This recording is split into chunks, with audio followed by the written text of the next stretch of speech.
वैशाख माह के अंतिम 3 दिन 4 श्लोकों वाली श्रीमद् भागवत कथा सुनने मात्र से देवता व पितृ होते हैं प्रसन्न।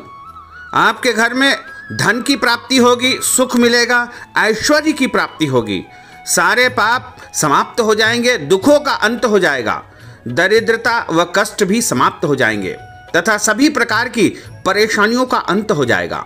मित्रों, सादर जय श्री कृष्ण। हमारे YouTube चैनल में आप सभी का बहुत बहुत स्वागत है। मैं हूं आपके साथ आचार्य धर्मेंद्र शास्त्री।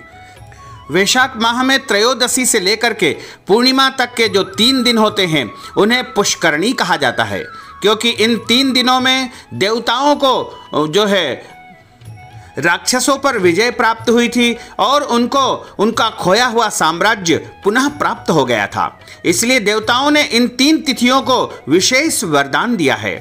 यानी त्रयोदशी से लेकर के पूर्णिमा तक जो 3 तिथियां होती है, वैशाख माह के शुक्ल पक्ष की त्रयोदशी, चतुर्दशी और पूर्णिमा, तीनों तिथियों को पुष्करणी कहा गया है। और इन तिथियों में यदि हम कोई भी दान पुण्य करते हैं तो उसका अनंत गुना फल हमें प्राप्त होता है। साथ ही यदि हम श्रीमद् भागवत कथा का श्रवण करते हैं या फिर श्रीमद् भागवत का एक श्लोक या आधा श्लोक भी इन 3 दिनों में पाठ करते हैं तो निश्चय ही हमारे सभी पितृ प्रसन्न होते हैं तथा उनको मोक्ष की प्राप्ति होती है और सभी देवताओं को अत्यंत प्रसन्नता प्राप्त होती है। चूंकि 18,000 श्लोक वाली श्रीमद् भागवत कथा का श्रवण करना या पठन करना 3 दिन में संभव नहीं है, इसलिए चतुश्लोकी भागवत यदि इन 3 दिनों में लगातार 3 दिनों तक आप श्रवण करेंगे तो निश्चय ही संपूर्ण भागवत कथा का फल आपको प्राप्त हो जाएगा। 12 स्कंदों वाली श्रीमद् भागवत कथा है जिसमें 18,000 श्लोक है और उन 18,000 श्लोकों की जो रचना हुई है उसका जो मूल है वह हम आपको सुनाने जा रहे हैं। आप सभी से अनुरोध है कि इस वीडियो को अंत तक जरूर देखिएगा, क्योंकि अंत तक आप सुनेंगे तभी इसका पूर्ण फल आपको प्राप्त हो पाएगा। बीच में इस कथा को बिल्कुल नहीं छोड़ना है, क्योंकि 4 श्लोक है और उनके अर्थ है। यदि आप पूरी स्पष्टता से मन लगा करके श्रवण करेंगे तो निश्चय ही चतुश्लोकी भागवत का संपूर्ण फल आपको प्राप्त होगा और श्रीमद् भागवत कथा का पूरा परिणाम या फल आपको मिल पाएगा। सृष्टि के आदि में श्री हरि नारायण प्रभु ने ब्रह्मा जी को बीज रूप में श्रीमद् भागवत कथा अपने श्री मुख से सुनाई, जिसे चतुश्लोकी भागवत कथा कहते हैं। जिस प्रकार बीज आगे पल्लवित होकर के पुष्प, फल आदि उत्पन्न करते हैं, उसी प्रकार श्री ब्रह्मा जी ने चतुश्लोकी भागवत को आत्मसात करके सृष्टि की रचना की और कालांतर में इसे सविस्तार अपने परम प्रिय जिज्ञासारथ पुत्र नारद जी को सुनाई थी। और जब व्यास जी को 18 पुराणों की रचना करने के बाद, सभी वेदों की रचना करने के बाद और अन्य सभी ग्रंथों की रचना करने के बाद जब संतोष प्राप्त नहीं हुआ था, उनका मन बहुत पीड़ित था। उनके मन में यह लगातार विचार आ रहा था कि मैंने इतने बड़े बड़े दिव्य ग्रंथों की रचना की है, लेकिन सांसारिक मनुष्य इनमें रुचि नहीं ले रहे हैं, सभी अपने कर्मों में लगे रहे हैं, कोई भी प्रभु की भक्ति नहीं चाहता है, ईश्वर के प्रति किसी की आस्था नहीं है, सब अपने अपने कर्मों में इतने रत हो गए हैं कि उनको प्रभु का कोई ध्यान नहीं है। चूंकि मैंने इतना श्रम किया है, इतनी मेहनत की है, फिर भी लोग इनके ऊपर बिल्कुल ध्यान नहीं दे रहे थे, क्योंकि जो 18 पुराण आदि जो भी ग्रंथ उन्होंने रचित करे थे उनमें क्लिष्टता बहुत थी, उनको सामान्य जन पढ़ना संभव नहीं था। और इसीलिए देवर्षि नारद वहां पर आते हैं और महर्षि वेदव्यास जी को सबसे पहले अपने पूर्व जन्म की कथा सुनाते हैं, क्योंकि महर्षि वेदव्यास जी के मन में असंतोष उत्पन्न हो गया था। उसे दूर करने के लिए नारद जी उन्हें अपने जन्म की कथा सुनाने के बाद यह 4 मंत्रों का उपदेश देते हैं और कहते हैं कि आप तो जो है बड़े ही विद्वान पुरुष है, ज्ञानी है और त्रिकालदर्शी है, तो आप इन 4 श्लोकों का विस्तार करके श्रीमद् भागवत कथा की रचना कीजिएगा।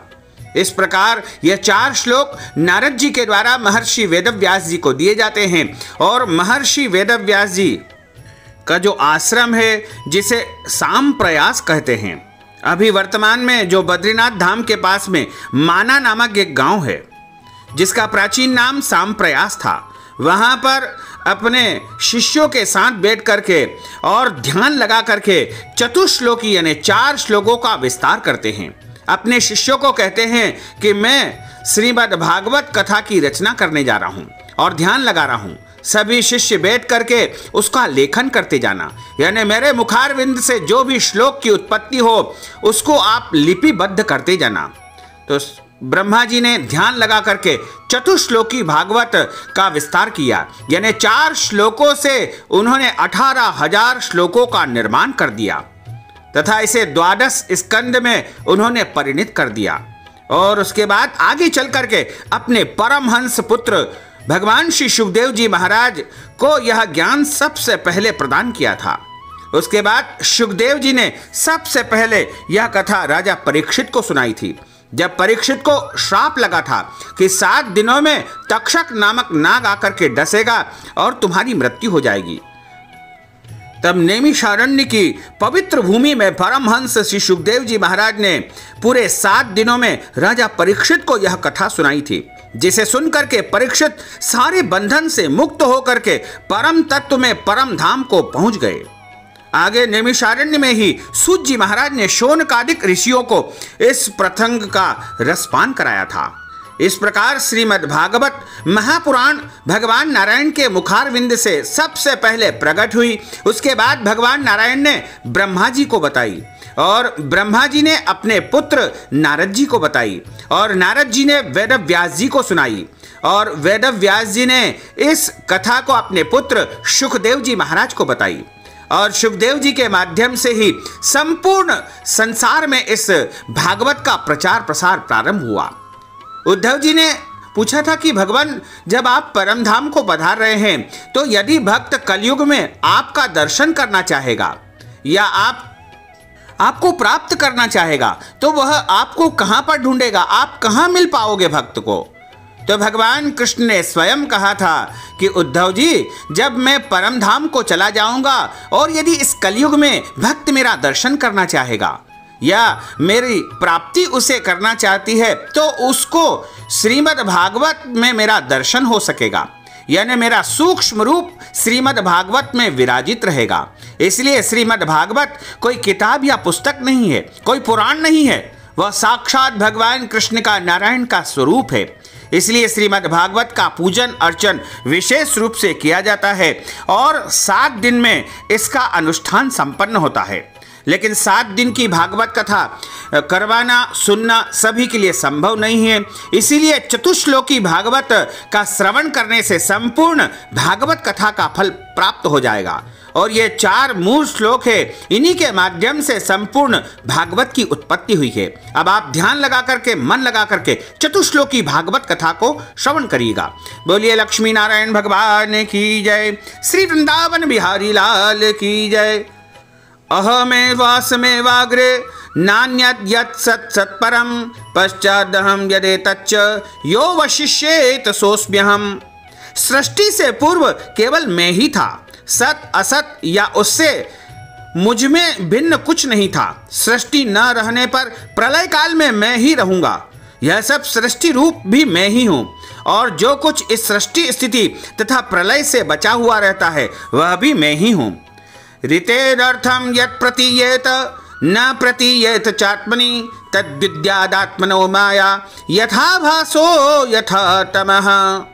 जो मुझ मूल तत्व को छोड़ करके प्रतीत होता है और आत्मा में प्रतीत नहीं होता है उसे आत्मा की माया समझो। जैसे वस्तु का प्रतिबिंब अथवा अंधकार छाया होता है।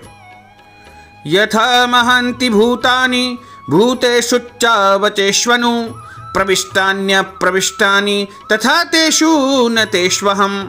जैसे 5 महाभूत पृथ्वी, जल, अग्नि, वायु और आकाश संसार के छोटे बड़े सभी पदार्थों में प्रविष्ट होते हुए भी उनमें प्रविष्ट नहीं है, वैसे ही मैं भी विश्व में व्यापक होने पर भी उनसे संपृक्त हूँ।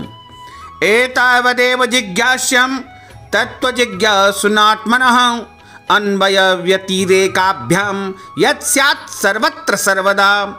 आत्म तत्व को जानने की इच्छा रखने वाले के लिए इतना ही जानने योग्य है कि अन्वय सृष्टि अथवा व्यतिरेक यानी प्रलय क्रम में जो तत्व सर्वत्र एवं सर्वदा रहता है वही आत्म तत्व है। इस प्रकार यह 4 श्लोकों की श्रीमद् भागवत कथा का जो कोई भी श्रवण करता है उसके पितरों का मोक्ष हो जाता है। वैसे तो यह भागवत कथा प्रत्येक मनुष्य को प्रतिदिन श्रवण करना चाहिए, क्योंकि इसका श्रवण करने मात्र से ही भगवान की विशेष कृपा होती है और पितरों को मुक्ति प्रदान हो जाती है। तो मित्रों, हमने जो ज्ञानवर्धक जानकारी आपको सुनाई है उसको आप अधिक से अधिक लोगों को शेयर करिएगा, लाइक करिएगा, कमेंट करिएगा, और यदि अभी तक आपने सब्सक्राइब नहीं किया है तो अभी और इसी समय सब्सक्राइब अवश्य कर लीजिए। आपको और आपके पूरे परिवार को सादर जय श्री कृष्ण, सादर धन्यवाद।